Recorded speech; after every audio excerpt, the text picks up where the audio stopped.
আসসালামু আলাইকুম প্রিয় দর্শকবৃন্দু, আমন্ত্রণ জানাচ্ছি জনতার সময় সংবাদে। শুরুতেই থাকছে আন্তর্জাতিক সংবাদ শিরোনাম। মেয়েকে নিয়ে অস্ত্র পরীক্ষার পরিদর্শনে কিম।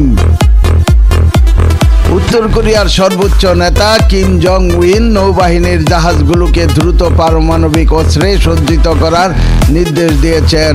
সম্প্রতি নতুন একটি রণতরীর উদ্বোধনী অনুষ্ঠানে তিনি এই নির্দেশ দেন। এই সময় তার মেয়ে জো আয়ে সঙ্গে ছিলেন। দেশটির রাষ্ট্রীয় সংবাদ মাধ্যম KCNA গতকাল বুধবার এই তথ্য জানিয়েছেন। খবরে এপির চলতি সপ্তাহে পিয়ংইয়ং প্রথমবারের মতো চোহিয়ন নামের 5000 টন সক্ষমতার এস্ট্রয়ার ক্লাস রণতরী উন্মোচন করে। এটি স্বল্প পাল্লার কৌশলগত পারমাণবিক ক্ষেপণাস্ত্র দিয়ে সজ্জিত হতে পারে বলে ধারণা বিশ্লেষকদের। KCNA জানিয়েছেন 2 সপ্তাহ ব্যাপী অস্ত্র পরীক্ষার পর্যবেক্ষণের প্রথম দিন গত সোমবার সশরীরে উপস্থিত ছিলেন কিম ও তার মেয়ে।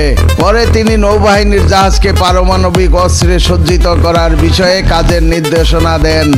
এর আগে উত্তর কোরিয়া জানিয়েছিলেন ওই নৌযানটি সবচেয়ে শক্তিশালী অস্ত্রে সজ্জিত করা হচ্ছে এবং এটি আগামী বছরের শুরুতে অভিযানে যাওয়ার জন্য প্রস্তুত হতে পারে।